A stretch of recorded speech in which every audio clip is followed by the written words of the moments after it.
Good morning, good morning, good morning. It's Saturday once again. How's everybody doing? Who's here? Okay, the people here we have.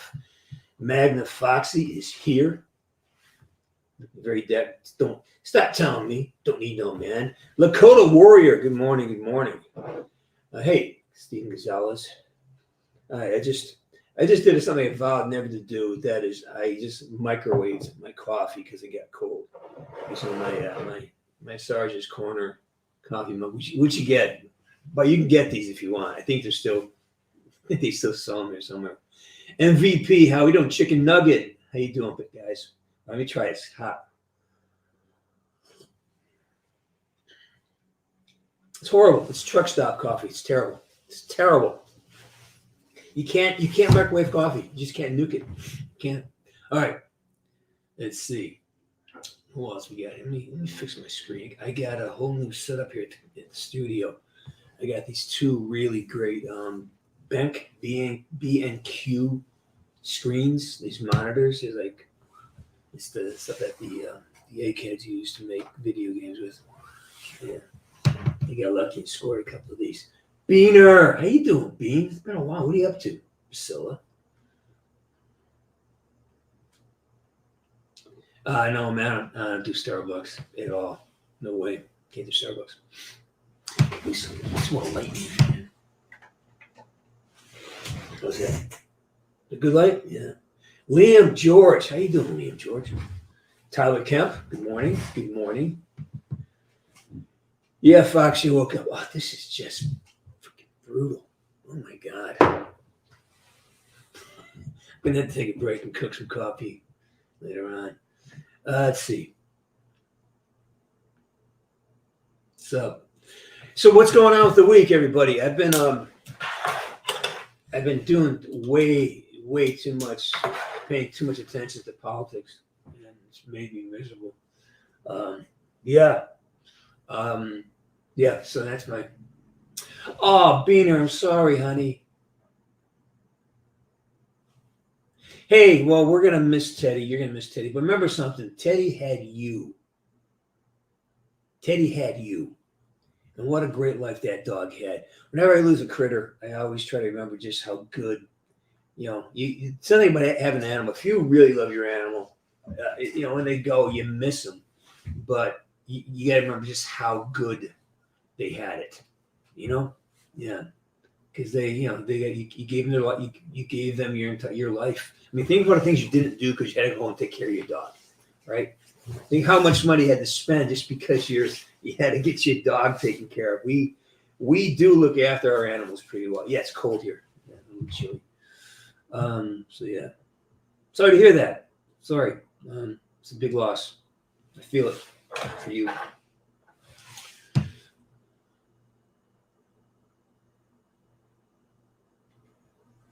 Yeah.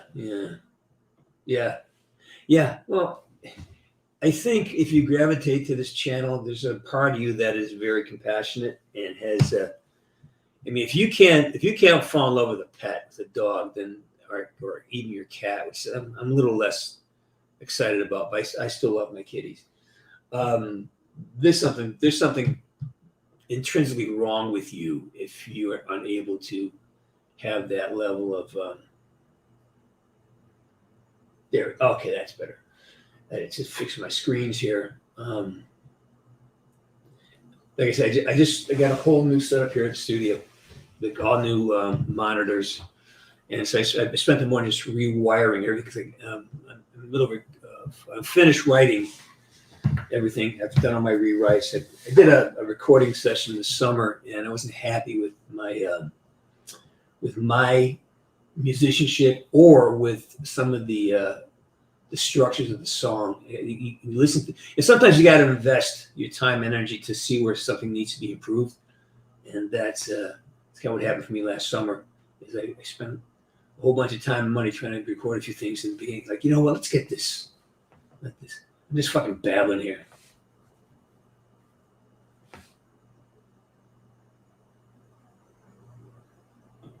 Oh, good, yeah. I mean, like your animal knew. You know, your animals know. That's why they, especially dogs. Dogs don't care, man. You walk away, right? You go in, go outside, grab your mail, come back in. And it's like, oh my God, where you been for all these years, right? We love that about our dogs. We love that. So, yeah. Junker.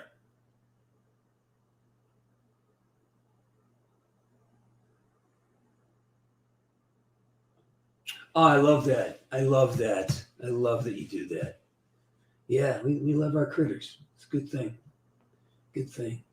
So what else is going on? Just, any successes to report? Any victories? I had a great job this week. They flew us up to Sacramento on a private plane. It's kind of great.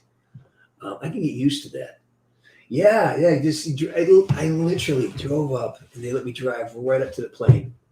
It's middle of a rainstorm too. Drove up, parked my truck right at the plane, got out. Hey, Mr. Burns, and I have one bag, and then just get on this plane. They fly us up to wherever we were, and then we finish working, get back in the transport, and go back, drive right up to the plane. They fly us back.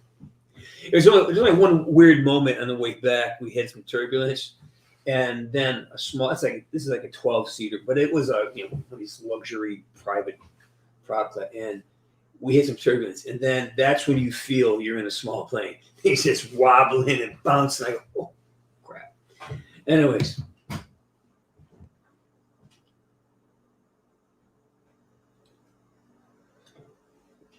Yeah, I got a lot. Most of my dogs aren't around anymore, but I miss them anyways.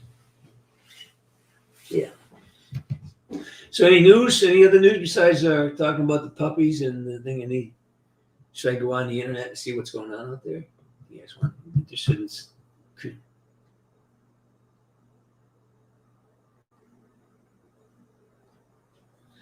Well, we've talked about this before. We talked about this before. Yeah, February 25th is my birthday. Coming up fast. How am I celebrating my birthday? Well, funny I should ask. I sponsored a team in a hockey tournament in Western Mass. So I got a team going in. It's called the Cyclones, and getting a bunch of my buddies from back east, and we're gonna a bunch of guys who are over 30. Yeah.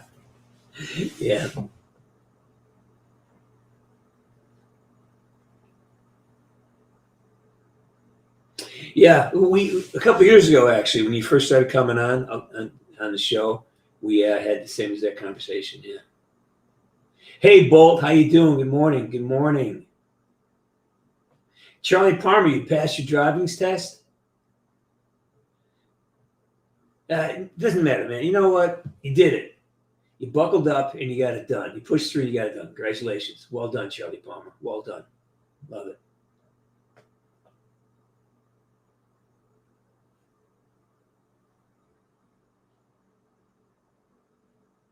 Let's see. You had to help taking some stuff that didn't have stuff to go with it. My mom thought it was a good idea to hold on to something I was trying to.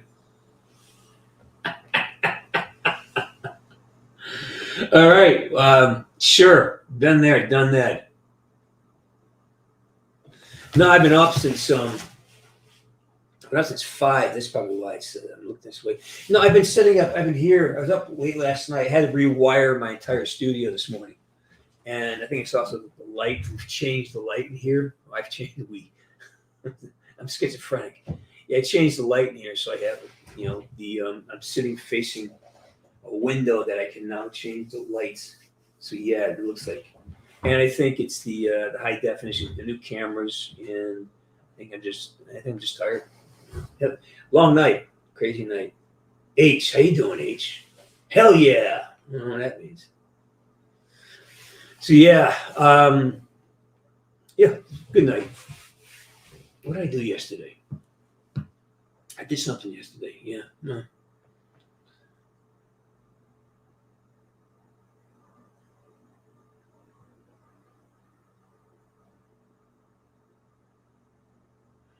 Meliana, Adrian.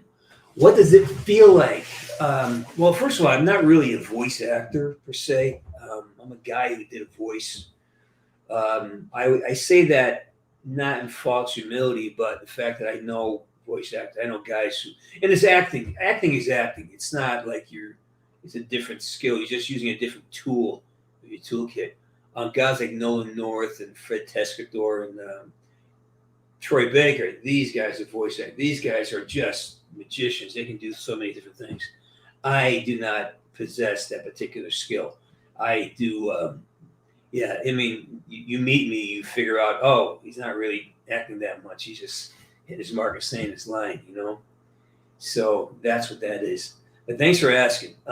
Yeah, so I'm just an actor, and I just happen to fit the the bill for this particular character, who I am, and Yakuza as well. The jobs I get are jobs that I get because I sound like this.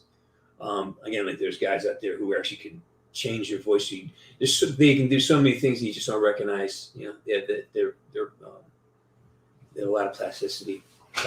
Plasticity. Hey, Raven King, how you doing?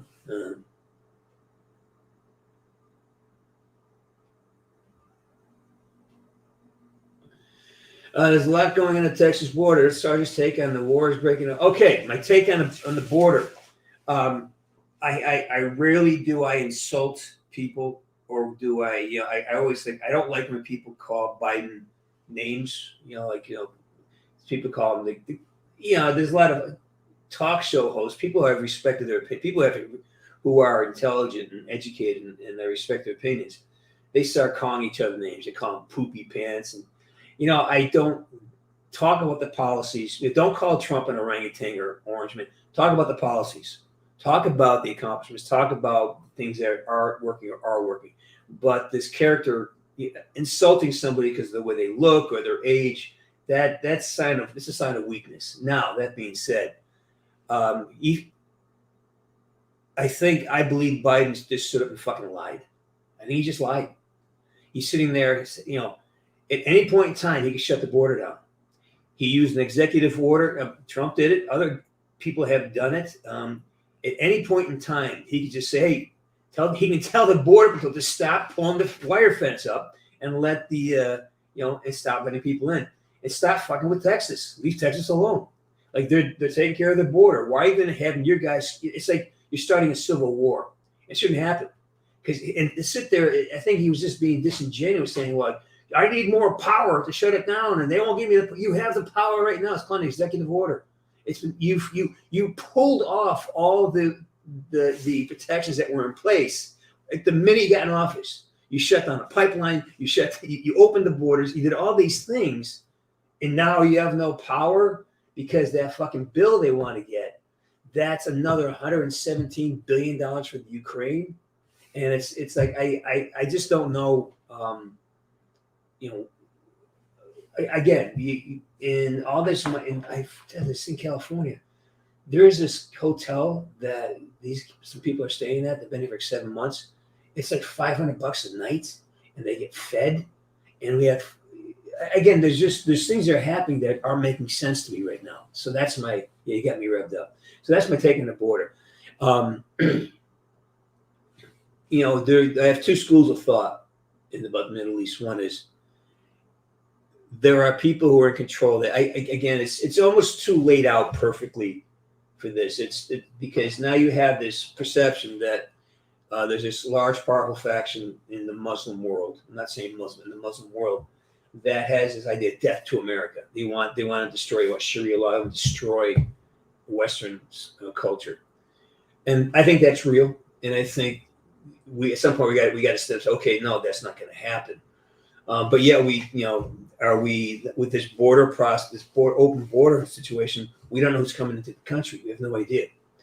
And there's a thing happened in New York. A bunch of immigrants beat up some cops, and then they got off.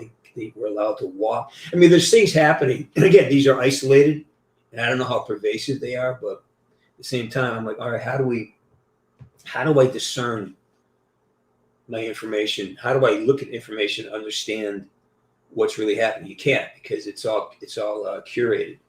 And what's happening, and I think, to me, it's always been, there's no one-sided solutions. Like, in any relationship, both people got to decide that they want to adjust and adapt and make things work. And that means everyone's got to make an adjustment. You can't just have one side make an adjustment and say, okay, you have to do this and I'll be okay. No, it's so in the conflict between Israel and Hamas, there's got to be some type of movement on the side of the Palestinians. There's something they got to do to make it. There's got to be some type of movement or something like with our policing in the United States, right? Yes, cops need to be retrained, but yes, we've got to retrain the population not to think resisting arrest is a good idea, or stop rewarding them for resisting arrest, or start, when somebody acts stupidly and they get hurt, now they sue for things. So now we have incentivized fighting with the cops. We have incentivized, resisting it. We have incentivized making things being, defiant and have authority oppositional disorder. We've not only do we not sort of like preach against it, we now reward that. So that has to change. Yes, we got to retrain cops. Yes, Israel's got to figure out, something, but at the same time, they're not fighting an imaginary foe. There is an existential threat that they're dealing with. And so at some point, that existential threat has got to either be reprocessed, or the people who support it have got to stop supporting it. And same thing with Yemen. Are the Iranians doing it, or is this something? Are they trying to drive oil prices up? There's so many things we can't know, because we have no way of knowing. We have no boots on the ground. CNN sucks. Fox News is iffy. Epic Times, I love them, but they have an agenda. 1441 News is good, but sometimes you see them slipping into bias. So it's hard to see. It's hard for me to gather information. Is that lecture too long? All right.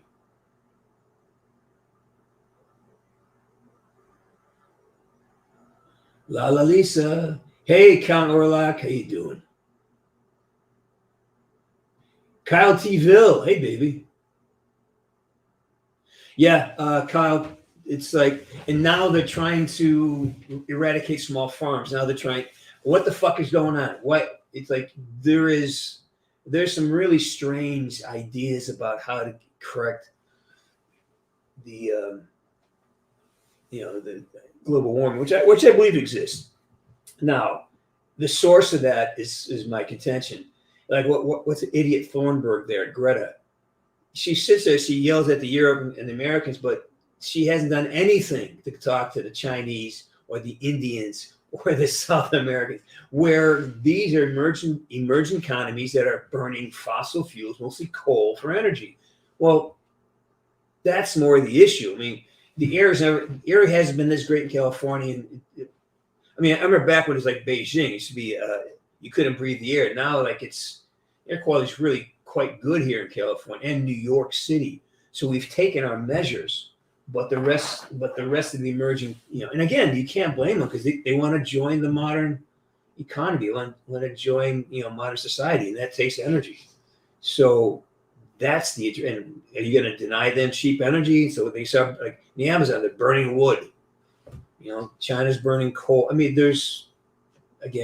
I have a hard time figuring shit out sometimes.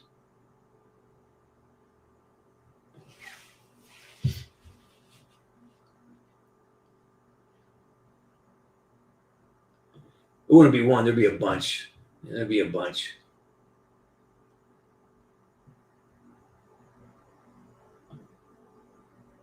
Well, I I agree with your sentiment, but for me, it's been about no. Don't feed the poor. Teach the poor.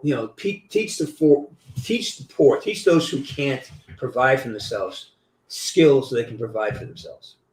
That's what I think. Have them create a capability for them to actually show up and do something constructive so you get self-esteem. When somebody just hands you shit, all right, then you're beholden to them. And that's been the problem. And that's what the whole communist and socialist thing is. You give people stuff for free, and then they lose the sense of accomplishment. Now with this entitlement. Now, well, you got to take care of me. I can't take care of myself. I need you to do it. And that's even like on the emotional level. Like you say, well, hey, like, well, those words hurt me. Well, wait a minute. They're just fucking words. Why don't you just grow some self-reliance so you don't not dependent on other people's words, thoughts, and actions to create value, your personal value. Your self-esteem can never be based on what someone else thinks, does, or says. You can't. That's slavery. That is emotional, intellectual slavery. So I really feel that we do not just, you got to find a way for people to build lives. And we have gone into this. We have gotten rid of trade schools. No one knows how to do anything. I mean, I know so many adults who can't change a tire, which is ridiculous. I know people don't know how to change their own wipers on their cars. That's ridiculous. And it built a whole industry, like changing your oil. That was something that you did in your backyard with your dad. But we don't. That's gone. And now it has a whole industry for people to sit in their car while someone else changes your wiper blades, or sit in the car while someone else makes food for you. These are things that, first thing I would mandate bringing trade education is mandatory. Everybody's got to learn how to use a power saw. Everybody's got to learn how to fix a light socket. Everyone's got to learn how to, work with a computer. Everyone's got. I think these are the skills that I would mandate education change to a very functional. Everyone's got to take a class on how to interact with AI. That should be a class everyone takes. Everyone's got to take a class on how to balance a bank book, how to go shopping, how to exercise. These are things that are, if you change the fundamental way we function in the world, become competent. Make competency the earmark, not popularity. Are you competent? That should be the things we value. Someone's competence. That's my lecture for the day.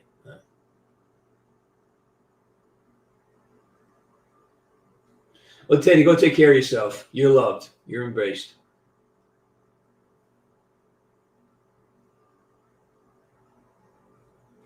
Well, okay. Here's the thing. That's a really good thought. Here's the question. Now, I don't know the answer. If we didn't have the throttle, if we didn't have the harness on them, controlling them, all right, which it kind of appears we do. It appears that we have some type of control over them. What would they do? Because what is a proportional response to going in and massacring that many people? Especially knowing the history and knowing the history of the Jewish state, they would have rolled through that country, Gaza, with impunity. They at least now there's somebody saying, hey, be careful, be as precise as you can. So if we let them alone to deal with it, their sense of they are in an existential situation. They are surrounded by people who want to kill them. From the river to the sea, they want to eradicate Israel. That means there's how many these people are fighting for their lives. So if we do, if as you say, we just let Israel deal with it, would it have been worse or better? That's the question. I don't know. And as far as their contribution, they are the only Western culture in the area. Everybody else is like. Notice that the people who come here and start problems are people who come from these broken cultures, and they bring their culture with them. And they can't, like in Scandinavia, Sweden, they migrate there. They get brought in, but you can't assimilate that many people. You have to have a ratio of about 1,000 to 1 to have this massive pressure to assimilate them. They have to learn the language. You can't bring in 1 million people and then they have no language skills, no transferable skills from the country they came from, and they left from a horrible environment, and now they're packed into what a single space in this echo chamber. Now they're learning to hate the new country, and they're bringing all these values with them that don't line up with the host country. What is going to happen? And this is happening in Europe. It's going to happen here as well. So, Israel is like the Western. They absorb all that stuff that would be sent out elsewhere. I just think that Israel is an ally because they're the only Western culture in that area. You can correct me if I'm wrong. That's how I see it. I've met a lot, and it's funny because I've met a lot of Iranians who are just, they're not like the what they call it, the Royal Guard, not this visceral.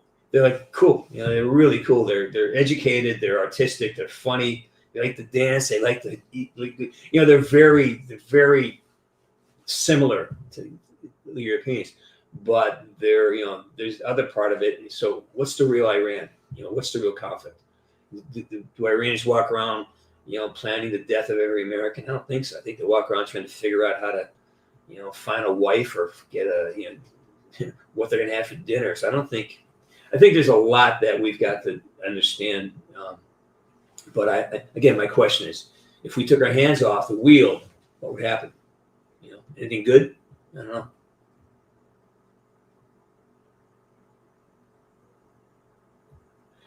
Oh, I love, yeah, absolutely. We can help train them. We can help them understand. People look at getting somebody to take control of their life, to know that they have a skill they can market. They have not only do they get rewarded with money, but they now have a value. Now they can measure themselves. Okay, I have this. This is the value I have because I can build this. I contribute this. That's my whole point. Hey, Ronan, how you doing? Brock, I can't agree more. Yeah, at the same time, if the parents don't have the skill, we're in a place now where there's a vacuum there. There's a gap. Most parents, a lot of parents do not have the basic skills. They weren't, because they weren't trained. In America, they stopped doing that shit back, I think, in the 80s. It took all the skills, all the trades out. And well, that makes no sense. But, was it intentional? I don't know. But yeah, the parent.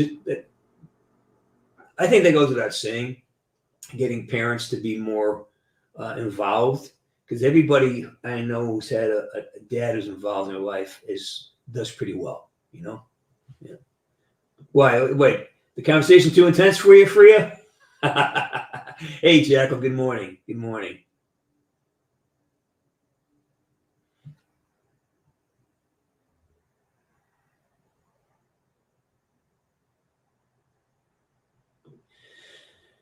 Hey, Jack, let's see. I once asked you, freshman year of high school, if I should go to college. Now I'm a senior enrolled in college classes and got a scholarship for engineering.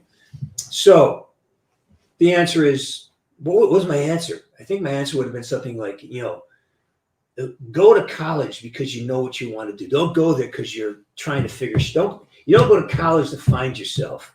You go to college to train in something specific.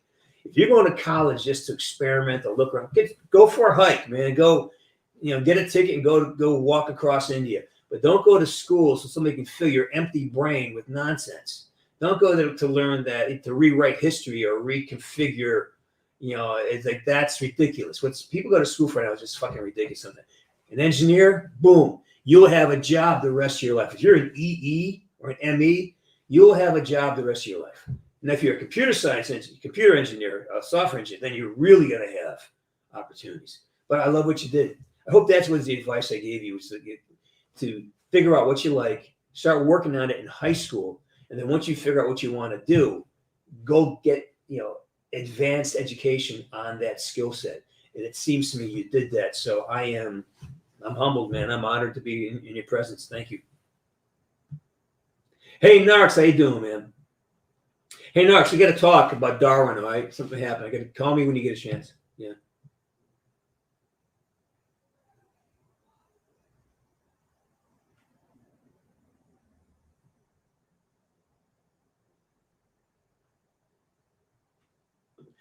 Again, they're still under. You think they're loose, but there's heavy constraints against them. Again, you want us to attack Israel for defending themselves. There's the only nation that is not supported by everyone saying, well, I don't know. It's hard. It's easy for us to sit here and to look at that situation and pick a side, but if you it's impossible for us to know anything because it depends on who you're reading. It depends on who you're listening to. It depends on which side of the commentary you're listening to. For me, the minute I see people walking down the street, stopping freeways, they lost my support. Palestine lost my support. The minute they shut down the freeway, and I know people who lost jobs, people can get to work, actors who try to get to, who have really hard times. They, oh shit, because some idiot who has no idea, who just wants to be defiant, is shutting down a freeway. Well, you lost all my support. That kind of behavior. So that's the problem too. When you start fucking with people's lives because you believe something that you read in the newspaper, something you saw, or something that you read in a book that may not be true, that was written just to piss you off or just out of defiance. When people start taking actions based on ignorance, and ignorance is willfully ignoring both sides of an equation, all right? You got to be okay. And that's it. So finally, I think Israel said, fuck you. You know what? We're going to do what we got to do. And thank God we got to send, because we can control things. And at the same time, you got to watch both sides here. You got to keep both sides equate. And it's hard, especially if you're connected to one side or the other. If you're Jewish, then you have depends on where you're from, I guess. If you're connected to Israel, then you have this adamant, like there's no other choice. Yeah. Well, maybe right now there isn't, but there's steps that could have been made. And then there's a question, how the fuck did the most technologically advanced country, which is Israel, in terms of their defense capabilities, how did that happen? How did that incident happen? And that's a question that's got to be asked as well. It happened. And why were the UN personnel? I mean, there's so many things that have come to light. It's like the January 6th things. Really, things come. Now things are dripping out that were never exposed during the hearings. So, don't be one of those guys who just jumps on board an emotional content, because if you feel like you're a victim, if you feel a bit of oppressed, you're gonna identify someone that's an oppressor. And then they're the villains. And I'm saying we got to be smarter than that now. We can't afford to jump on team. This is not a team sport. This is your fucking world. This is your life. And if you're not able to sit in the middle and look at both sides of the equation, then you're part of the problem, right? If you cannot sit there and understand both sides of the equation and see, oh shit, okay, how do we balance this out? Because there's always an answer. But people don't. But it's got to be a two-part. You got to have two sides deciding they want to change something, and that happens. It's like having a skill set. It happens by understanding that. All right, there are two sides to every story, and you got to look at both sides and trust that they're legitimate. Oh, good for you, man. Enjoy your granddad while you can. It's an important time. Yeah, and he'll appreciate it. Dude, I love snowboarding. Oh my God. One of my favorite things. Family dude, how you doing, man? Saudi Arabia, we love you guys.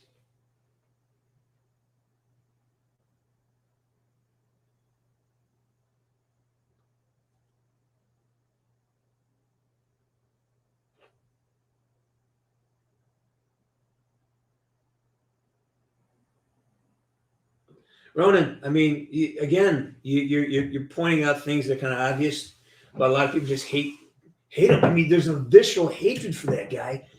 And yes, he's bombastic. Yes, he's arrogant. Yeah, all those things. But you're right. He was. I think he did things. I think he represented. I was hearing somebody talk about MAGA being a dog whistle for racism, and I thought that through. I said, "Is that true?" And I go, "No," because when people talk about the MAGA Americans, what I know them to be, they want, to make America great again. It's like, wait a minute. They're not saying like, yes, things weren't great for certain parts of society, 100 years ago, 50 years ago. But today, what are they saying when they want to go back to that? No, they want to go back to manufacturing in America. Bring that back because we need jobs. We need people who can make a good living building things, making things. We need to bring back competency as a virtue as opposed to just being popular, right? We got the guy's a good. You try to find a good plumber. Try to find a good electrician. They're really hard to find. We need that. We need to have a more civil discourse, the ability to talk to each other about important conversations. We need to have an identity. We need to have the ability to be gentle and kind to people who want to come here and migrate here, but have the ability to assimilate, not just dump them all in hotels. Say, okay, here you are. Here's some food. Now go. It's like the idea is make this competent. There used to be a time when there's a disaster in the world, all they wanted was the Americans to show up. That's everybody in the world wanted the Americans to show up. The Americans will come and save us. That's that. And he says greatness. That's what he's not talking about. Going back to suppression or segregation. That's the dog whistle. I've heard people talk. Anyways, that's my God. I'm getting really fucking political. Hey, Wolfie, how you doing? I'm so political today because of my lack of coffee. That's why.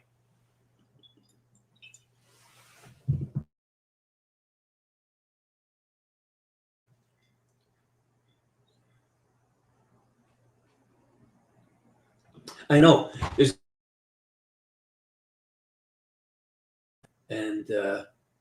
a beautiful culture. The poetry, the food. It's a wonderful culture. It just happened to get taken off. But it was It was it had to be intentional. And if the CIA was involved, I wouldn't be fucking surprised. Or the Russian, and who knows?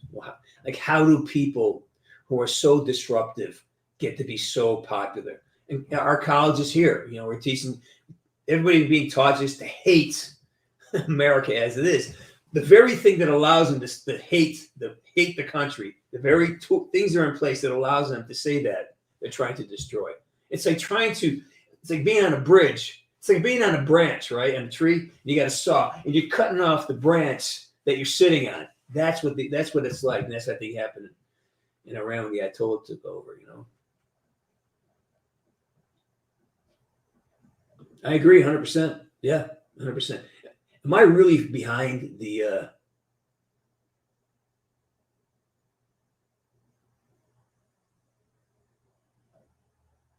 Am I way behind? Oh God, I'm so far behind the crawl. Oh God, it's funny.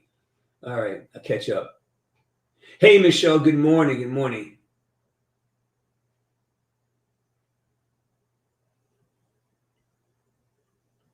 Hey, Josh Shark, how you doing? Vargas. Soon. Emerson Brooks. All right, for you guys who don't know Emerson Brooks. Emerson Brooks is one of the most talented men, handsome and talented guys I ever met. He was I can't say utility. He was an actor that did a lot of parts for, but he was Bowman. He was the original Bowman. He was an amazing. The reason that Bowman and Woods look so good in Black Ops 1 because Emerson Brooks he's a great actor. Check him out. He's on the ship. He's everywhere now. He's a star. Emerson Brooks, look him up. Guy's a rock star, man. Unbelievable. There's that great scene, the Cuba scene, the table. That scene does not work without him. None of the scenes with Bowman work without him. He's amazing. He's freaking amazing. Yeah. I don't know why they took him off. His voice is great. He's a great Bowman. They brought Ice Cube in to do it, but good to see you, man. Glad you're here. Let's see. Yeah, getting going off on a political rant here. I do it sometimes.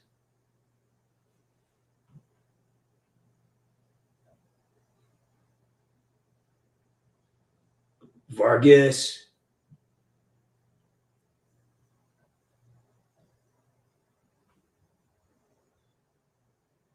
Oh, are we going into the dad joke portion of the show? Yeah.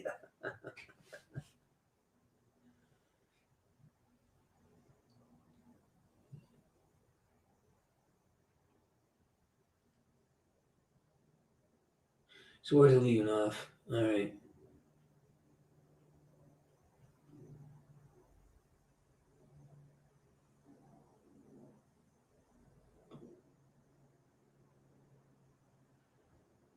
Yeah, I mean, so it's pointless to us, but to people involved, it's not pointless.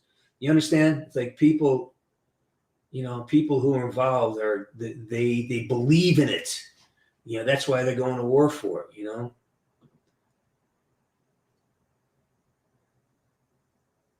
Look at you, Wolfie.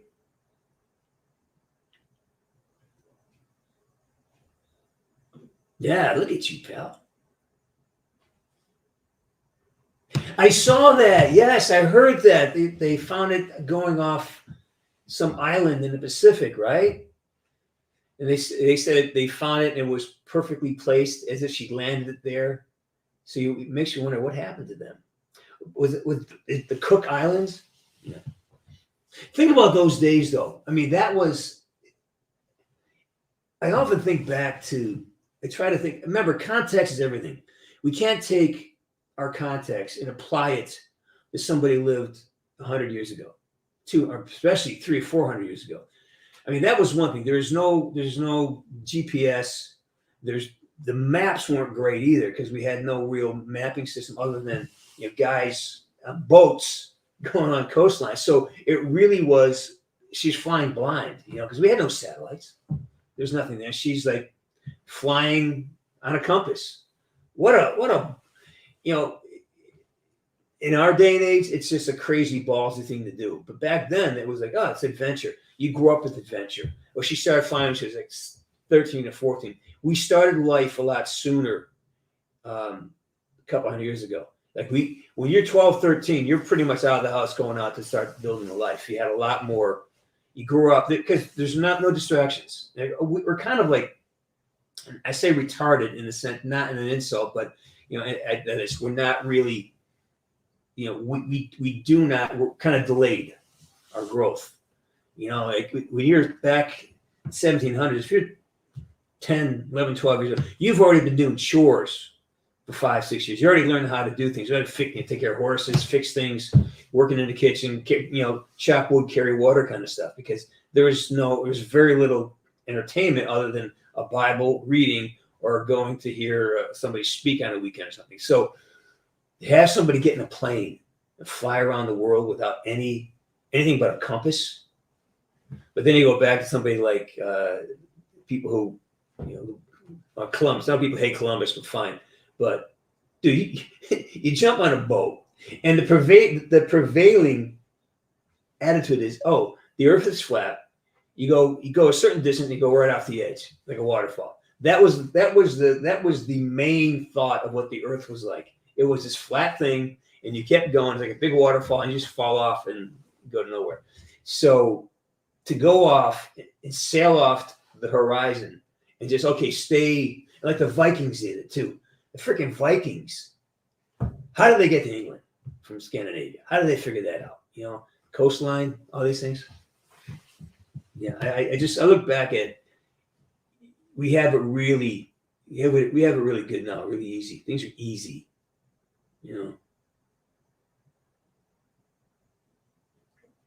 Yeah, it's been like a year for you, right? Yeah. Let me catch up again.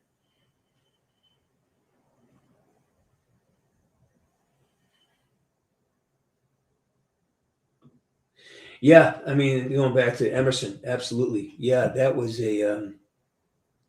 yeah. But again, it's just it's business. They think of having. I can't speak for it. Looks like kind of shit in jungle, baby. This is YouTube.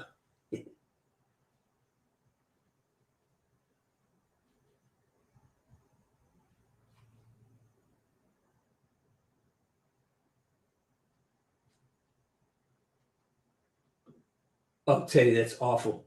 That's terrible. Terribly funny, but Yeah, that was something. That was a good day. Yeah.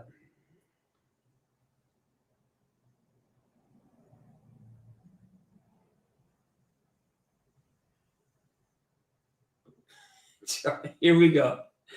I once saw a cow jump over a barbed wire fence. It was utter destruction.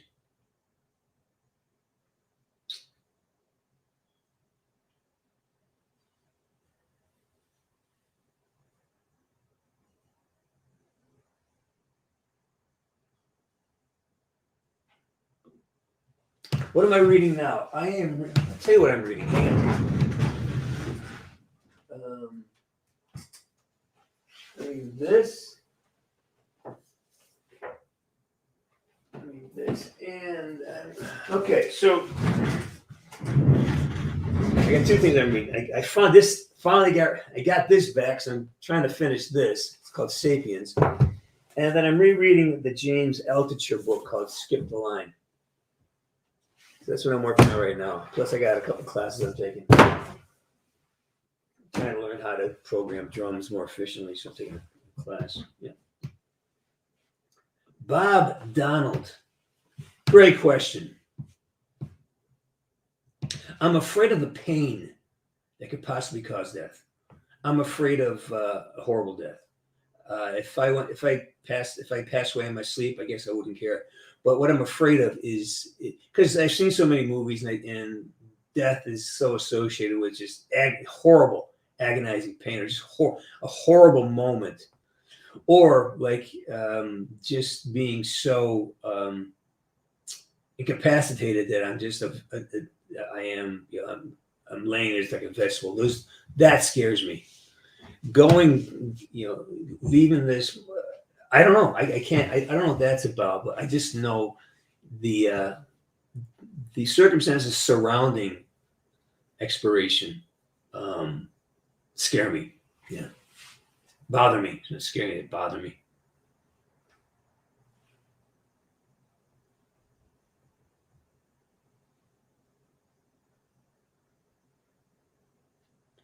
Shim, I got nothing off you, man. I'm out of the loop. We haven't talked. They haven't. I know there's been a massive layoff since Microsoft happened. Like 30% of the workforce got laid off. It's a big deal. I don't know what they're gonna do with the story. I don't know anything. The thing, and if I did, what I did know is out the window because the people I know got fired. So I got nothing. I got nothing.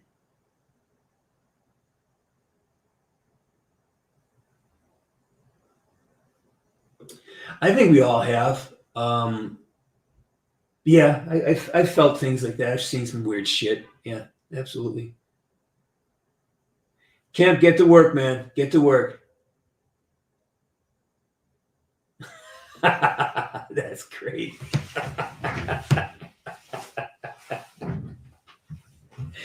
I love it. Good stuff.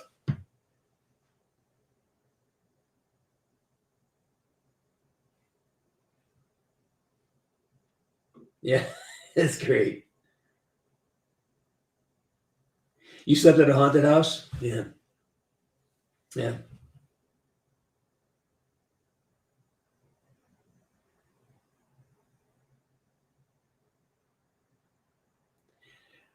Dude, really ask that question with Pennywise as his PFP? I don't know what that means. Yeah, I don't know what that means. What time is it? Oh my God, we're 48 minutes in.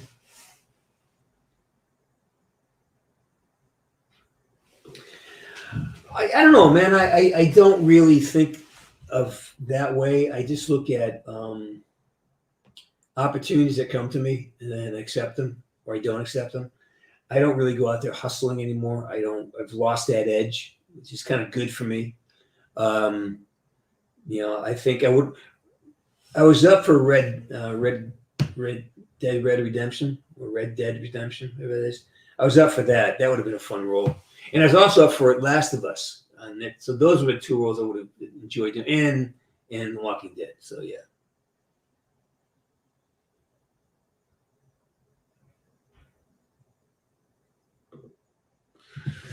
How do I manage work-life balance? I I manage my time on the social media. Yeah, I make sure that before I pick up a phone or get on any type of social media, I get my shit done. Get to the gym. Got to get to the gym. Got to work out once a day at least. I feel bad. I got a routine. I get up. I keep a routine.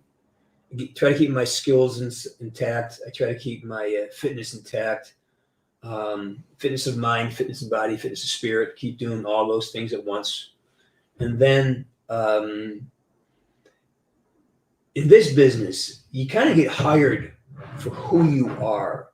I mean, at some point, you get lucky enough to be able to play characters that are outside your normal range of behavior. But for the most part, on the level I exist, I'm not, I exist to that.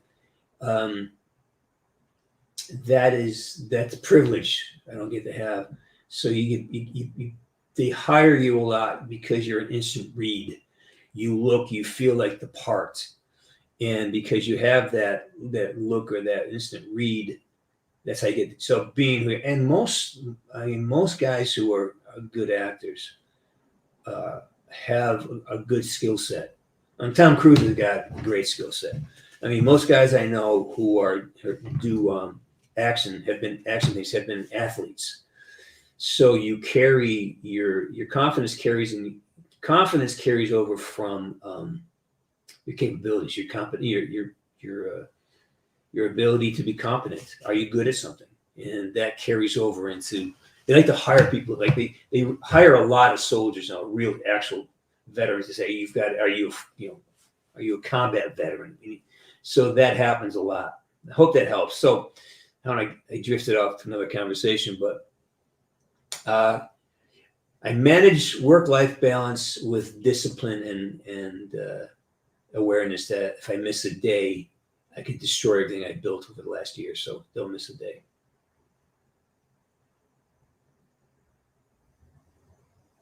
Lemons, there it is. Great, man. I'm sitting and talking to you folks. I've got I'm rebuilding my studio. I just got two really cool new monitors for my studio. I was using anyways, I got Banks BENQ. It's the company. They're amazing. Yeah. Super high quality. Plus they have a lot of features that I need. And they have a size that I need because I edit, so I need a longer screen, and these have that. So yeah.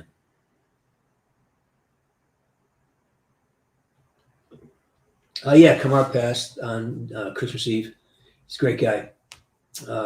Miss him. He's a good friend, and yeah, but I don't want to. Yeah, the stories I got Kamar and I traveled a lot. The USO flew us all over the world. We were in Europe, the Middle East. We were in Afghanistan. Went to Hawaii, and within that context, we had a lot of time together. When you travel with somebody, and it's a long, these are long flights, strenuous stuff. You get to know them really well. We were flying through Afghanistan and helicopters going to, FOBs, and you get to know a guy when you guys travel, and it gets really uncomfortable and gets challenging, and the disposition of the people you travel with becomes very, very apparent. And he was a good man. He's gonna be missed. He is missed. Yeah. No, it's not booze. It's water.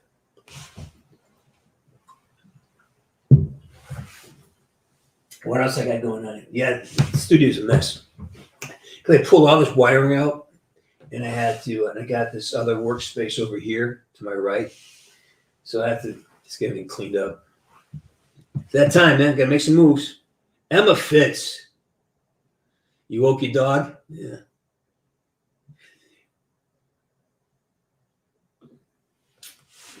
Me cooking. You guys, you saw the one where I don't drink anymore, so cooking. Actually, I made a great steak last night. I found some really nice New York, and I learned through experimentation how to make my perfect steak. and I just lather it with butter and Italian seasonings and some salt and pepper, and I put it on the grill, get flame, so it's flame. I char the shit out of one side, and I flip it with the butter on the other. It's like kind of landed on a technique. Yeah, the potato steak video. Yeah, that was special. I got hammered because remember, I was taking multiple takes, and that bottle of wine I kept having to keep the glass at the same. So anyways, yeah, it was fun. Not doing that again.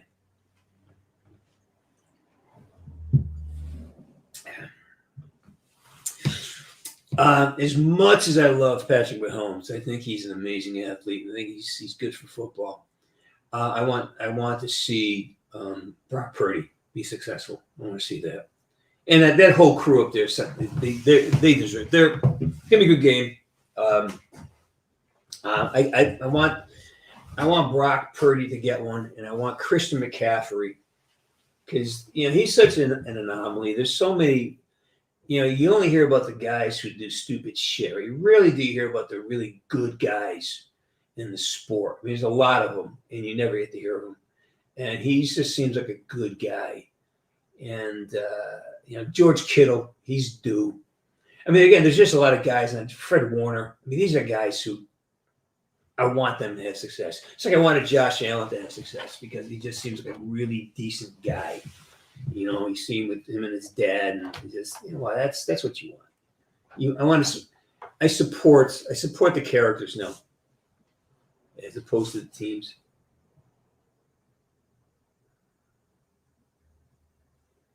Here you go.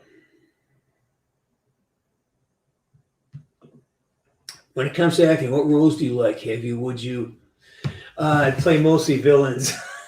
I think Woods is a villain to many people. Yeah, I play mostly villains. Yeah, I've been able to play a lot of great roles. The film Cold Water I'm really proud of that. There's a film called A Pity. It's a pity I'll never see the light of day. I've been in a bunch of things I'm really proud of, and I get to play roles that are fulfilling. That's by choice. You got to choose that. Sometimes you got to choose a gig for money, and that's great. But it's like a lot of the TV stuff you do. You just show up, hit your mark, stay your line, because it's not about you. It's about the leads in the series. So you got to be a bad guy. Like I did 5-0 as a bad guy. I did Cold Case as a bad guy. I was a bad guy, and a couple other things too. So you take the paycheck, right? So you say the words they give you to say them. Do a good job. I think I did that. I did an onion cooking thing. Yeah, I fried some onions. Yeah, and I think it was for. I think I did that already.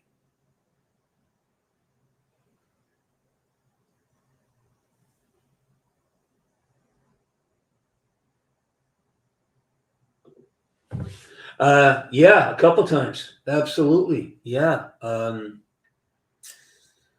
Well, there would be a bunch of reasons. One is the production seemed not to be organized enough, or they're going to take me. I had one company that wanted me to come down to maybe Belize or somewhere in Latin America, but they didn't have the infrastructure, and I'm not sure I'm going to go there without certain things in place, because you're vulnerable. You don't have the language skills, so you're vulnerable. So you got to be careful to make sure that do I have a ticket out of here? Do I have a way if something bad happens?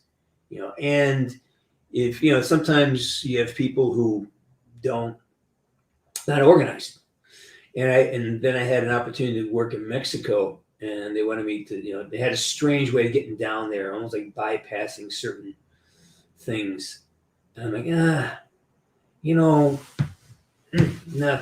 go with your gut. There's some content stuff too. Some things I disagree with. I will not do anything sexually explicit because I wouldn't want, especially if I'm in a relationship, I wouldn't want. It's just like you still. You got to grow up, but we still grow up in the girl. You're still kissing the. It's like it's still.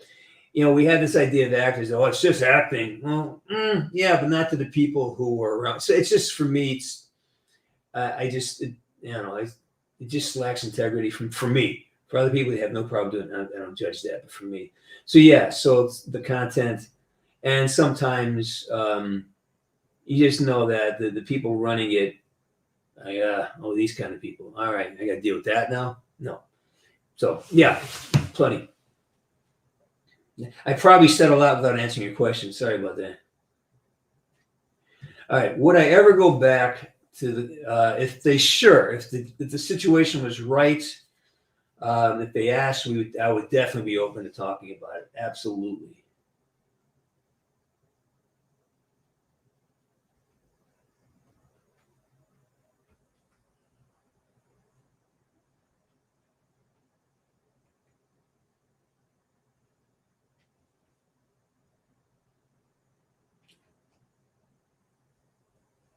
Let's see.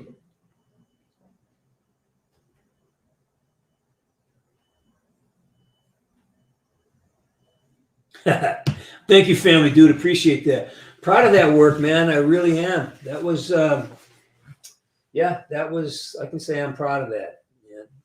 There's only one or two that I can say I'm proud. A pity, which is again, I'm still trying to get rights to show it to you guys. Is another one. I think it's a really smart film. But Coldwater is really proud of that. That's a long time ago. Those are far and few between for me. So glad I had it. Yeah, the Avenged Sevenfold concert. Yeah, that's great. Yeah.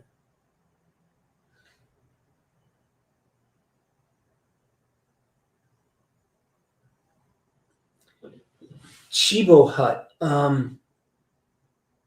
There's a place called Chibo in West Hollywood. It's kind of but no, I haven't been there. Yeah, I've not been there.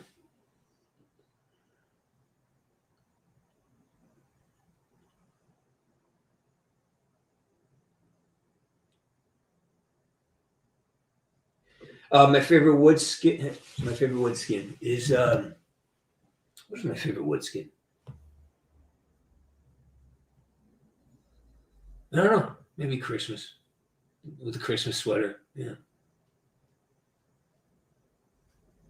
Suicidal grapefruit. First of all, hello. How you doing? Do I think the character of Woods would have worked in the Modern Warfare story in the same way? Yeah, it depends on the writing. That's sure. If they wrote him in and it made sense, sure. It's an archetype. It's a character type. You know, the yeah, yeah. I think it would have been yeah. Sure, of course it would work. The Woods character is such a specific vibe that you can plug it in almost anywhere, depending on how you write something. It's in Burbank. I'll look it up, man. I'll look it up. There was a Chibo restaurant in Sunset over in West Hollywood. It's closed now. It's called Chibo, Cheebo. I love that place. Plank salmon. Wasn't really a desserty kind of joint, but they had a plank salmon there. I used to love. Chibo Hut. I'll look it up. Look at it.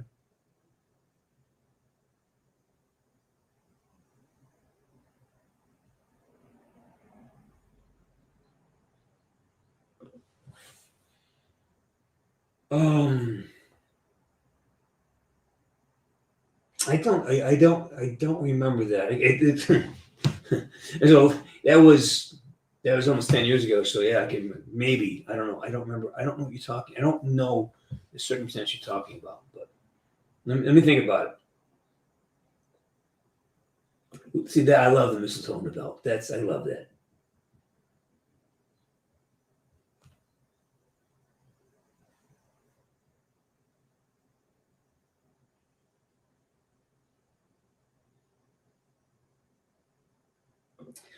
Well, sadly, I never played through Black Ops 2. I wasn't a gamer, still not. I don't play much. I have an Xbox 4. I mean, PS4. I haven't been online in a couple of months. I never played through. But because I had access to content and I'd go in and they would just ship me off the endings. So and remember, I shot out. There's more endings. We had 7 endings written, actually. They wanted to have a whole bunch of options, but they landed on 3 endings. Yeah.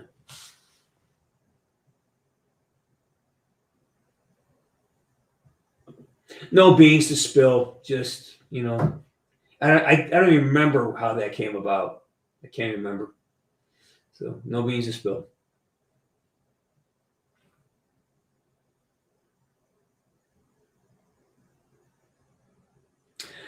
I don't, man. I think everything has to evolve. I think when something is made, you have a certain peak. I believe Black Ops 2 was the peak of the franchise. Modern Warfare is, I think it lends to a different idea. Black Ops was a warmer feeling. Modern Warfare is like Black Ops 2 is more nostalgia. Has some nostalgia. It was and it had a vibe about a little more of humanity. The struggles were more emotional about it. So yeah, I don't know. I think about that one. Let's see.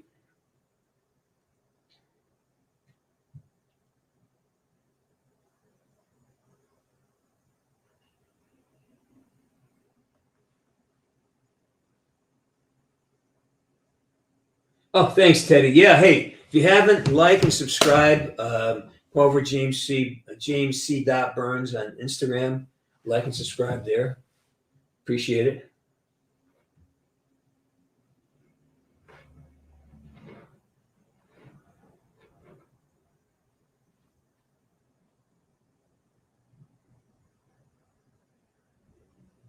No, it's you in the box. No, it's you in the box. It's always you.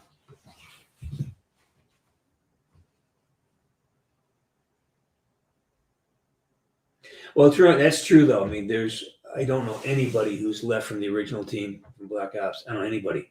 I think everyone is gone. Yeah.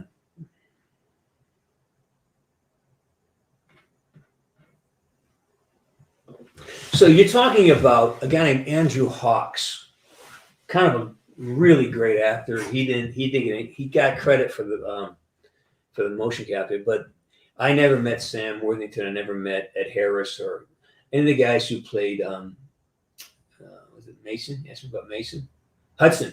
That was Andrew Hawks. He was a great guy, great actor. Again, I don't. My work's not half as good as it is unless I have Andrew Hawks across from me. And they just had Ed come in the first year. Ed Harris came in, and then Michael Keaton came in to do it. But they just laid voices down on top of Andrew's performance. Yeah. All right, Teddy, go. Great to see you again. I don't have any, man. Look, you can't have regrets.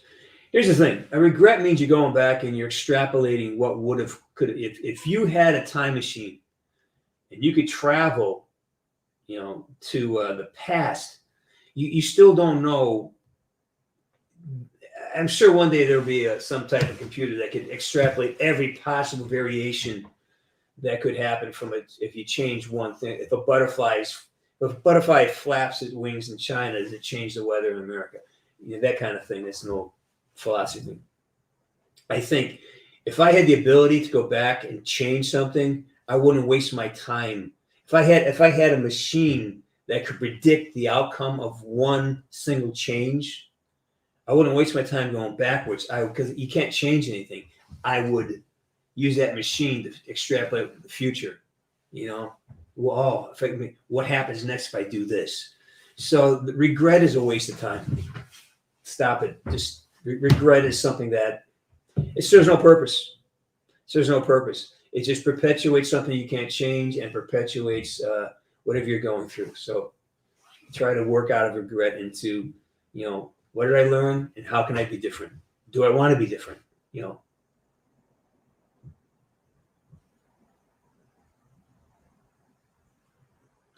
Oh, I've been to Chicago for Comic Cons a couple times. I'd love to go back. I haven't really made an effort to get back onto the Comic Con circuit. Problem is, in the Comic Con circuit, it's I used to get sick a lot. It's because you're around hundreds of people, and every time I go to a Comic Con, I come back and I have a flu or I have a cold for 2 weeks, so it got kind of difficult to do it.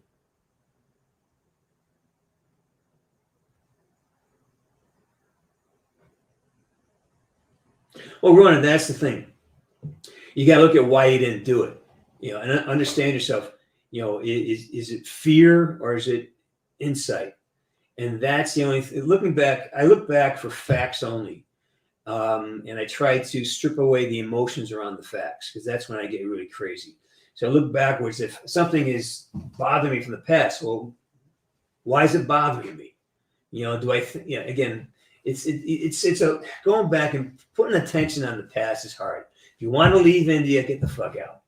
Make it a choice, not something that happens to you. You got to make it a choice. You got to make a plan. Plan. I know it's a dirty word. It's a 4-letter word. God forbid.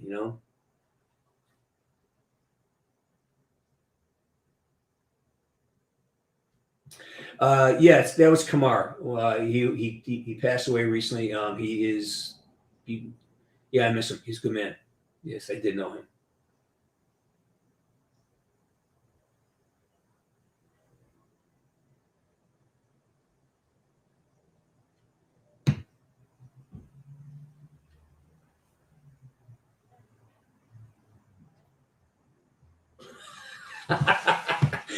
Oh, we say they are hygienically challenged.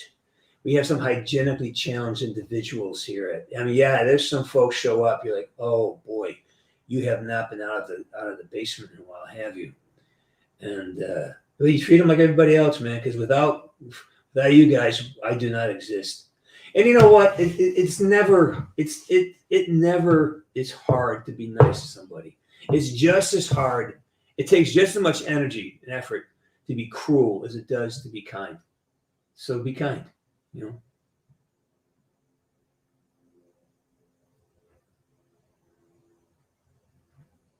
I know you will, Ronan. I know you will. I know you will. Just remember, you will get tired. It doesn't mean you fail. It just means regroup. Let's just say there's a workout, reload, recalibrate, reengage.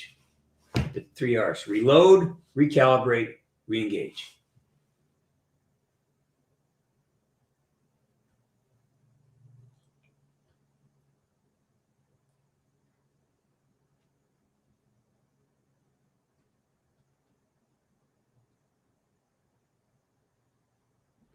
Let's see. Bean. So I'm going to start winding this out. Thanks again for coming by Saturday morning. I'm going to be here for another 2 minutes. So let's wind this shit up. Hey, family, dude.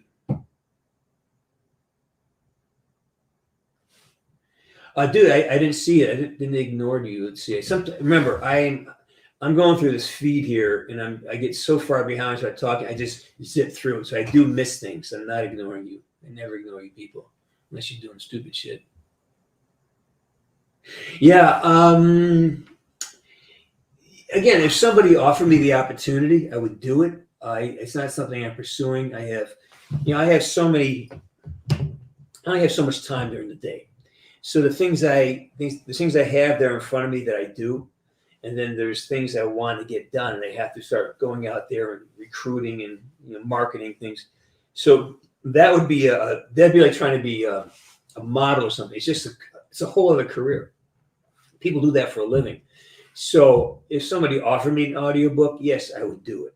Am I going to go out there and hustle that job? No, that's not something. It's not a goal of mine. I only have so many things I can do with my life, right? And I've chosen those things.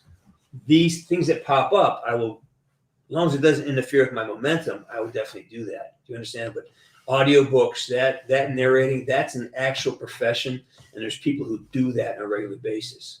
And I'd be competing against really talented folks. It's like in the voiceover business, a lot of talented folks out there. I'm kind of a one-trick pony. So, knowing who and what you are is a good thing. knowing where you are and what you need, and being good in it, being comfortable with who you are. It's a blessing, man. So sometimes if I wanted to do that, I would make efforts to do it. I don't want to. That's something doesn't drive me.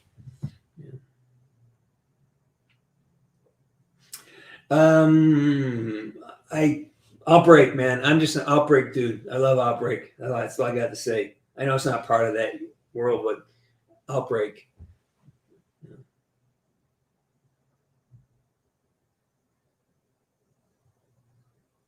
All right, Shim Shady. Question is this. Answer this question on your own time. Why? Why do you want to be an actor? Because you want to be popular. You want people to look at you. It's because you think you're going to get rich. Why do you want to do it? Because it is a lifestyle. It is not a thing you do. It's a thing you become. It is a lifestyle. You are embedded in it. It is something you do 24/7. It is, and you've got to be ready to understand that you're not going to make money right away. You may never make enough money to have a family. Most actors don't make more than 30 grand a year. SAG actors, and look it up. Like less than 10% of the whole Screen Actors Guild make enough money to actually get insurance. It's like $36,000 a year. All right. I know if you think you can do it to get rich, no, it doesn't. I mean, you might get lucky, but it's a grind. And so why are you doing it? You're doing it because you think you're gonna make you feel special. Okay, well, a lot of people do it for that reason, but know why you do it. Now, I'm not criticizing you. I'm not saying don't do it. If you think being an actor is going to make you feel special and that's what you want from it, fine. But know that about yourself. Right? Don't lie to yourself. Don't act like it's not what you're doing. A lot of these people who become successful are there because they just need the attention. I get that. I mean, I love the attention. I get it. But be honest. Be brutally honest. Why do you want to do it? Is it because you're seeking attention? All right. Well, that's okay.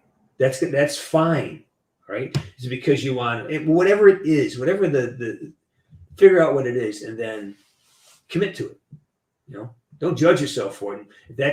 If you need attention, that's what you need, and that's what you desire, and that's why you're going into that business. Then understand that.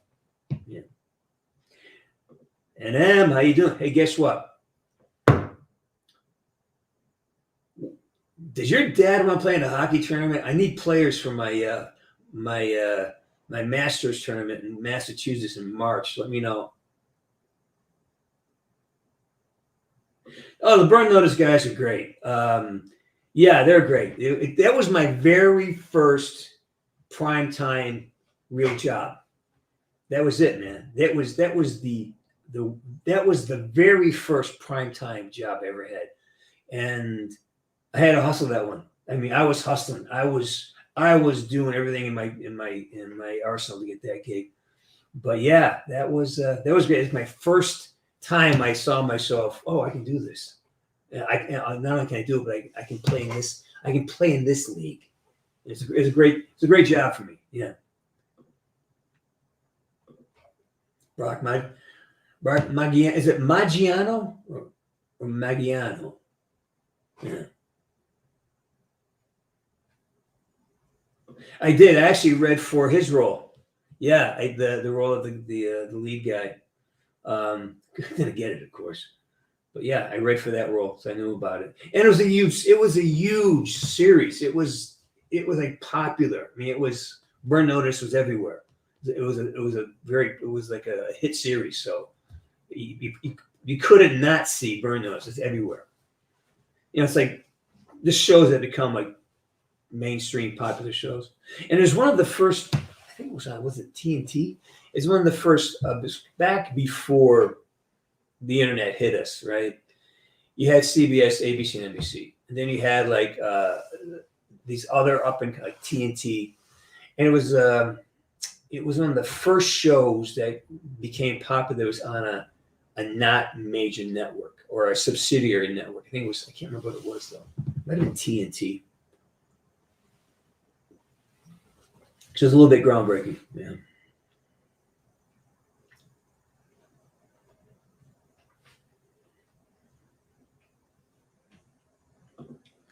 Oh, is that what TY means?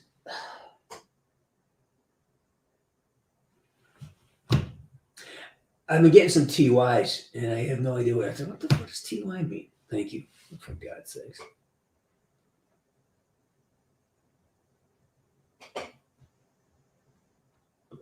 I like that. Hit the So, like and subscribe. Hit the bell. Leave a comment. I guess that helps too, right? If you leave comments, do that. Oh, I'd love to be in GT6. Yeah, I'd love that. I don't know where they put me, but that'd be fun as hell. Yeah, that's the stuff they get to say and do. It's crazy. I love crazy. I love controlled crazy, and that's what that game is controlled crazy. I'd love to do that, but who knows? I think they're really. I think last I heard, they're really trying to get more towards a celebrity, big celebrity, A-list guys to do that now. All right, man, get out of here. Good seeing you, buddy.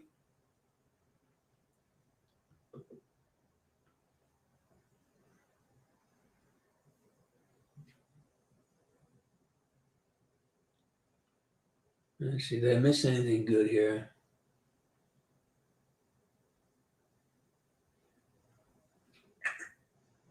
All right, what we got here?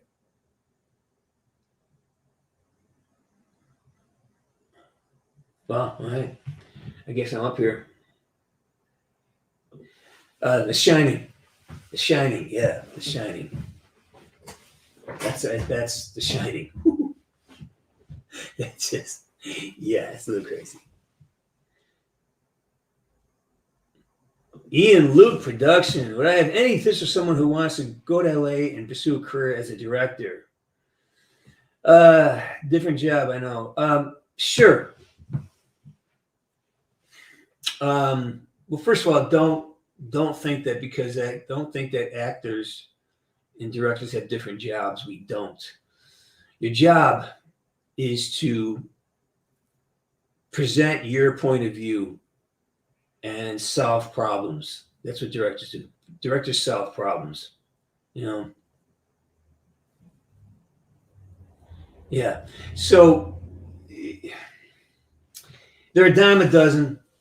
The way I present the business to people, I think I told a friend of mine this, who's an older actor, and he's trying to get into the business, and he's doing all those things, and I go, do not chase this thing. Let it chase you. That means, my friend Buck Henry, the great Buck Henry. He's a writer. He wrote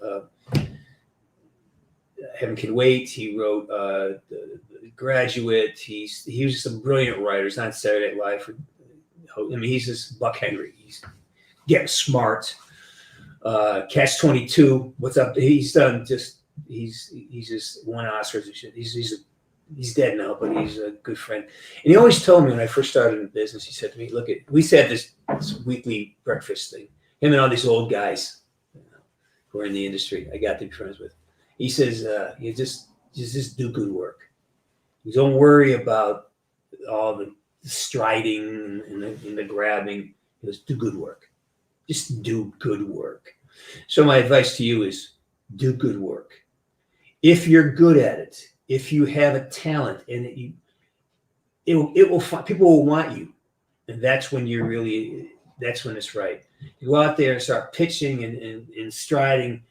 It's demoralizing, and it's self-defeating. In the sense that your time is better spent. Write a script, write a short, direct it, shoot it, work, do it. Just have 100 things you've done. Learn to be good at expressing your idea. See if it works. Test it. But come to LA and start looking for work is ridiculous. Live in a town that you can afford to live in, that you have a job, and just commit 3 hours a day to your craft, and you will get there a lot quicker than you come out here and start bumping head with graduates from film schools. A lot of these guys are fucking horrible directors. They're from USC, but they're entitled, and their things precious, and they make shit. There's so much shit on TV. Do good work. Do good. Find a voice. Find what is your voice? Who are you? What is your? What do you see? How do you see it? What's your story? What makes your particular point of view? What makes it interesting? What is the how? What is it you have to offer? It's you. So coming out here, and it's too expensive. It's so hard to be here, and you're competing against people who are already established. I don't know where you are, but stay there. Make sure you got a job. Make sure you can afford to buy a camera or buy an editing. Make sure you have income and commit 3 hours a day to your craft. I promise you, you will have results. Yeah. And keep shooting. Shoot, edit, shoot, write, shoot, edit, write, shoot, edit. And don't worry about your actors. Just take an acting class. Learn how to be an actor. You know what I'm saying? So do good work. That's my advice. All right, Ronnie, get out of here. Good talking to you.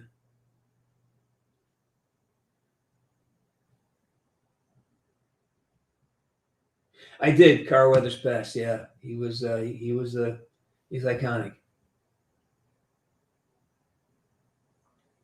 Yeah, well, stories are stories. That's what I do. Black Ops 2, 1. It's one long story for me, so that's what it is. Yeah. I had the Onion Kid. No, he hasn't been on in a while. You guys remember him, the Onion Kid? We had a kid who came on. He just ate raw onions. Yeah, I used to bring people on the screen. But what happened was why I don't do that anymore. Let me tell you why I don't do that. I had a couple of people freak out.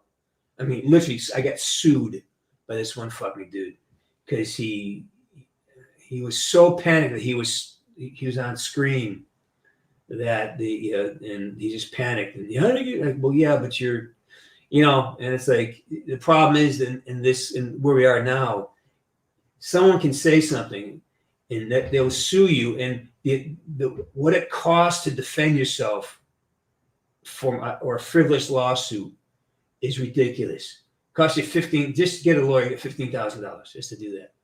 And guy came for $1 million. Like, oh, are you fucking kidding me? So yeah, so I just gave him it sucks. It just sucks. That's why I stopped doing it. Unless I know it's Darwin or somebody, but that is something that the age of litigation has destroyed a lot of things. That's why I can't receive and send content anymore either. Like you send me, I used to be able to have you send me a poster, I'd sign it, send it back. But now that I got, again, just recently somebody reached out and tried to cause some problems, saying, I sent you this and I never got it back. I said, well, I sent it back and I can't, So fortunately, I kept the receipts and I kept all the data because I'd learned. So I don't do that anymore. I know most of you guys and gals are not that way, but it's that one or two that fuck it up for everybody. So we know this. Yeah. God, that ended up on a dark note, huh?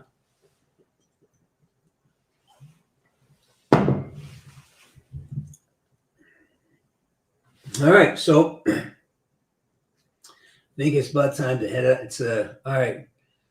1 minute and 30 seconds. I'll get it. It'll be exactly an hour and a half. I'm gonna get out of here. So, anybody left out there? Anything left unsaid? All right, so I'll be back here probably. Definitely back next Saturday. I'll be in Massachusetts the last week of February. I do have a birthday coming up. Don't ask me how old I am, because I'll tell you. And let's see. Do you have a favorite gun? You own an Uzi, or do you mean your favorite gun in the game? Stoner is my gun in the game. In real life, I have a Glock. So that's a couple.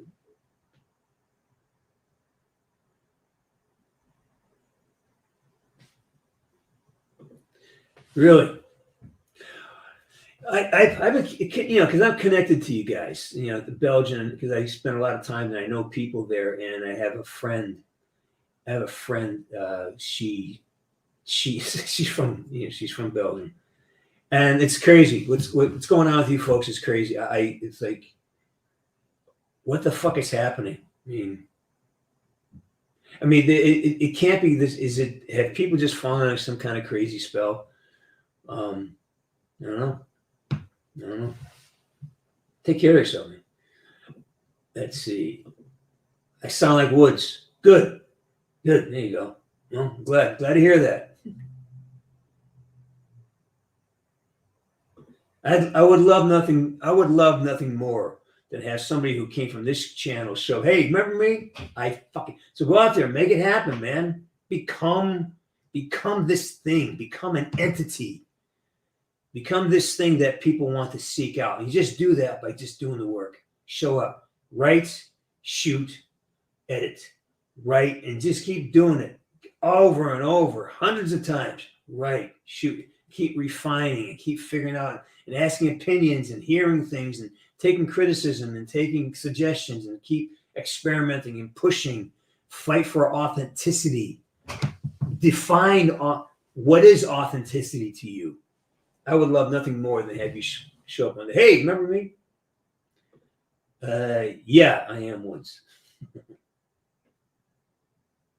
I love you guys. Yeah, this is one of my favorite things to do. What's my opinion? I don't have an opinion, man. I don't play the game. I'm a friend of the franchise. I just support it. I have never played Modern Warfare. I barely play Black Ops, and that. So it's like I can't have an opinion of something I've never played. Right? Yeah, failed Dutchie. Yeah, got a few of you guys here.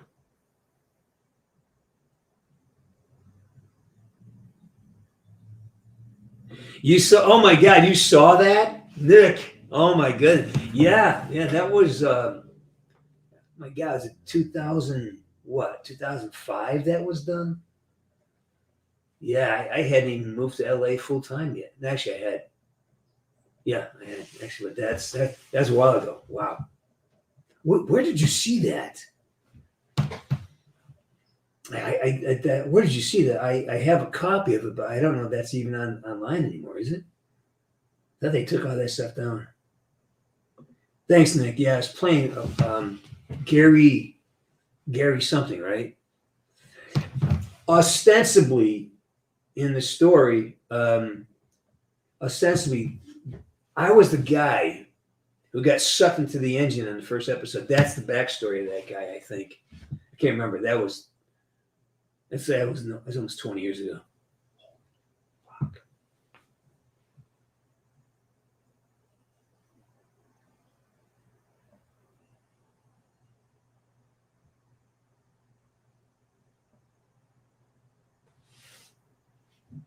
And we have exactly the right number of people here. Yeah, I mean, this is not meant to be. We're not trying to be popular here. We're just trying to have a community. We can show up, get to meet people, make friends. We've had amazing things happen on this channel. We've had people become best friends. We had people got married from this thing. The idea is I've always wanted a community where people can show up, feel safe, have a conversation about both sides of the whole spectrum without being attacked, and be able to express opinions that are not polarized. Hey, you can have you can hold two facts at once and not have to destroy someone else from disagreeing with what you think, right? With your opinion about the facts, right? A guy Chokis is doing Lost with you. We're in it. Can't understand that.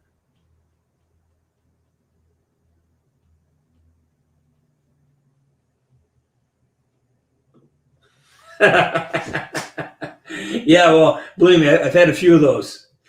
They're called teasers. So there's a lot of TV shows I've done teasers for where, I walk in a room and I get killed, or I get, that opens the show, especially on TV, that opens the show up. They have this big event. Usually someone dies, and it's usually me.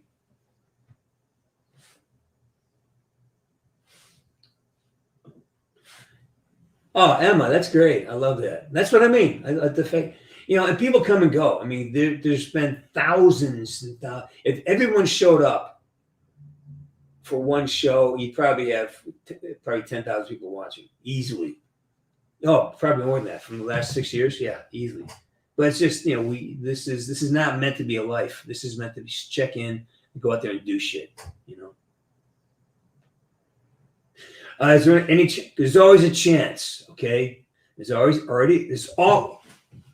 have two things. Is it a possibility? Yes. Everything's possible. Is it a probability? Not a high one. We have not been in contact. I have not heard from them in a couple of years. So who knows what they're doing? I don't know.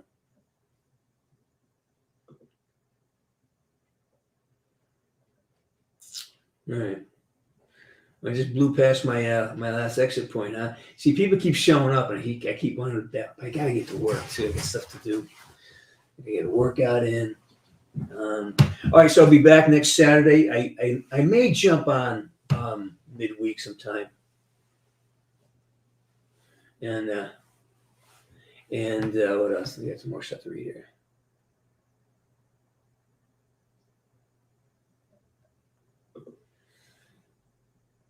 How is the Mason actor doing? Plus, also one of your few voices. Oh, thank you. Appreciate that. I appreciate that. I don't know the guy. Okay, Mason. You have David Mason, who was Rich McDonald, who is a friend of mine. He's doing great. He's in Florida. He's got kids. He's a wife. He lives a normal life. Still acts once in a while. Great dude. One of the best men I know. Sam Worthington, I do not know. He came in as the guy who had several actors who worked across from me during the shooting of that, but the recording of that. But Sam, who I know only through third party stuff, I had never met him, never been seen him.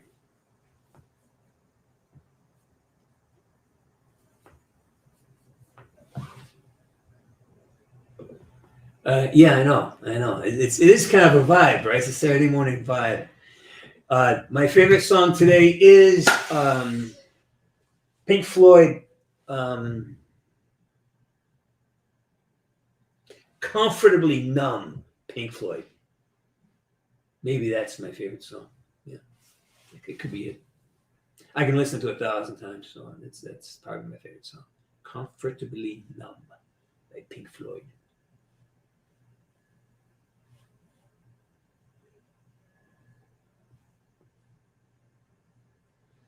I wonder how we could arrange that.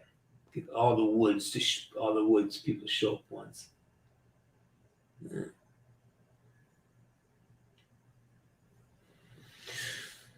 Well, it must be 10 o'clock.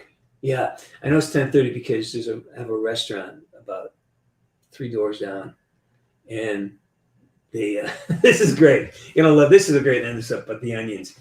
They it's a Philly cheesesteak kind of shops. They have so they cut onions every morning, and it just wafts through the whole. It's a residential, but the whole neighborhood smells like raw onion. I hate raw onions. So I'm smelling raw onions. I gotta close the windows now. Usually I try to be out doing my workout, getting out of the house at this time because the onion smell kills me.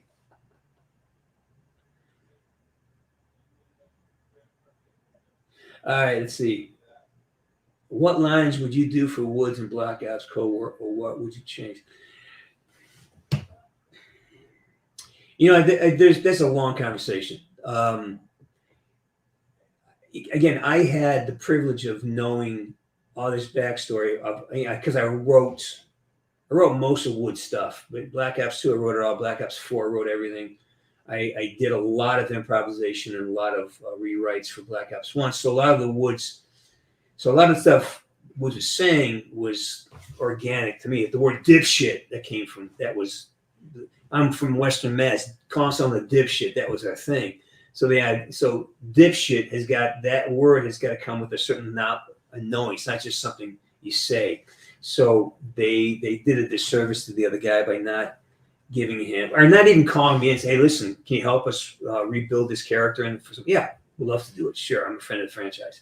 So I probably would have said, hey, in this scene here, we could throw back to Black Ops 1, because it's just like the Weaver scene. Weaver's gone dark.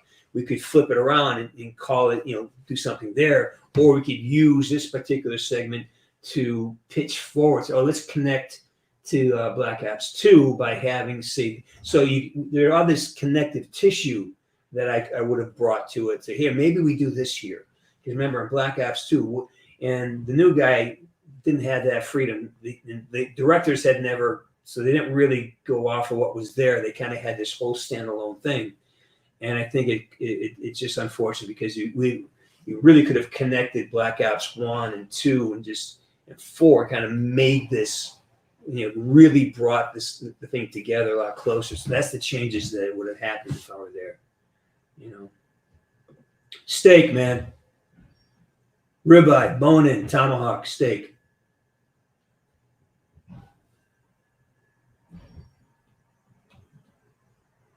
I know. It's kind of great, right? It's the first time we haven't had a freaking gardener here. Intimidator, how you doing, man? Good morning. Yeah, it looks like I'm staying around for a while. And the trash guys are here, so there you go.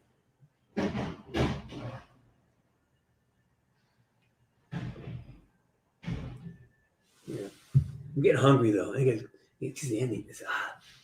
If they're fried onions, I'd love it. Fry some onions up, put some balsamic vinegar in there, a little bit of olive oil. That's the shit, Hey, Tyler Camp. Yeah, you're back, man. We never left. We're just sitting here babbling about things I have no business talking about in public, but yet I do.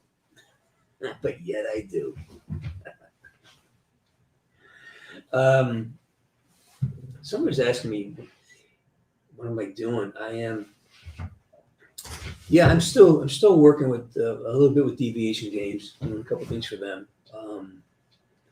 And I just so just catching up.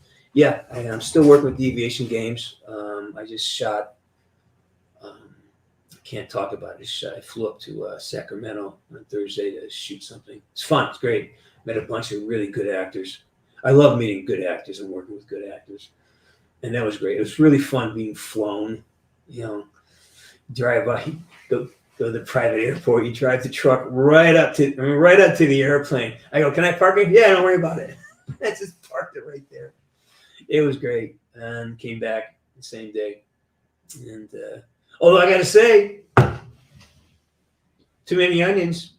They brought breakfast in, raw onions on the avocado toast. No, they brought lunch in, onions on my turkey. I know it's like just don't do onions. Raw onions don't work for me. Anyways, that's it. And then, like I said, I just installed 2 brand new monitors. They're the kind that they're wider for editing. They're editing based monitors, and so I just installed those and rewired everything and got I just got one of my interfaces back. It's got my neighbor moved. And my neighbor used to collect all my boxes for me. And she showed up and said, oh, by the way, I have some mail for you. And I have all these boxes of stuff that somebody had sent me. I go, oh, my God. And when did these come in? So then around Chris, I go, a couple of Christmas presents. So I haven't been here. So it's been funny. I'm unpacking all this. I bought this new technology that somebody sent me. So I'm kind of reinstalling it all. Yeah.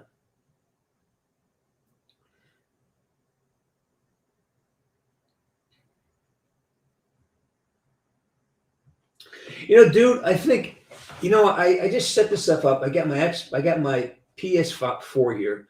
I may hook it up and see how it drives, how it works. These screens are great. They're like super high resolution. Yeah.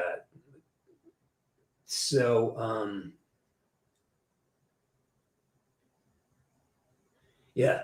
so I'm going to hook it up, see if I can. Look, I may play today. I may jump on and play today. That's a great point. No,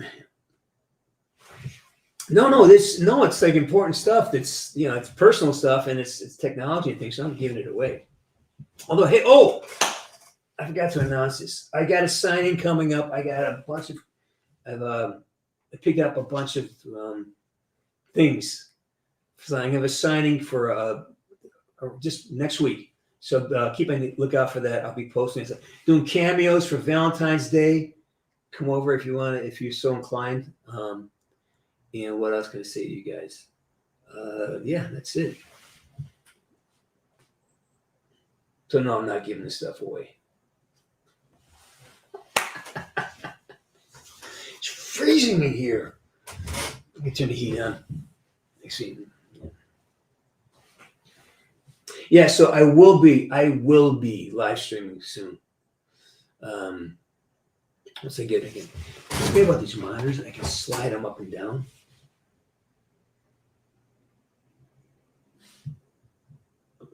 I'd love to see me in another campaign. I'd love to see me in zombies. So yeah. Let me put a couple banners up here. Subscribe and like. There you go. My cameo banner. Hey, dipshit. Hit the like button. Now go to Instagram. Get me over there. Say hi there. Twitter. There you go. And okay, first of all, I don't know if I keep up with Nolan. Nolan is so quick. I mean, his brain is so quick. I don't know if I keep up with him. I mean, seriously, he's like this. He is one of the most. He's brilliant. He's brilliant. I mean, he makes that shit up on the fly. Most of that Rick Toffin stuff, he makes it up. Him and Troy Baker in a room together is fucking insane. These guys they rip. And I don't know if I can hang with those guys. I just don't know. I don't know if I could. I could probably never get my boat in the water, so to speak. They're just, yeah. So I don't know. Yeah, me too. Absolutely. Oh my God, it's an hour 47. All right, I gotta go.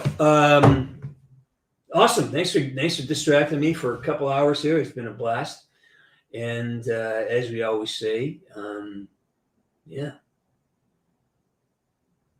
Woods up. Take care of yourselves. Remember, fitness of mind, fitness of body, fitness of spirit. A thought that we have that gets repeated and repeated becomes a belief system. A belief that we give time and attention to becomes our momentum. And momentum dictates the quality of our lives. So pay attention to your attention.